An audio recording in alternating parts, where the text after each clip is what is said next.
Sprav si takúto praženicu.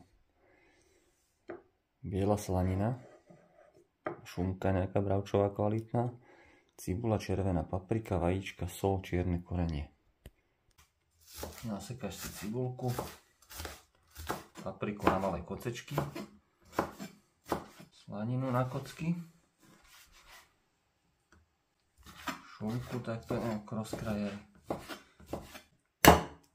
vajíčka, posolíš ich, čierne korenie, rozmiešaš,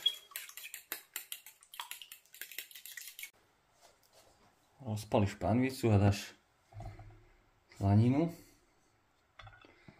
aj s cibulou.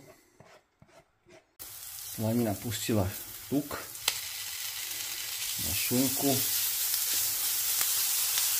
papriku, popekáš pekne takto do hneda, vajíčka,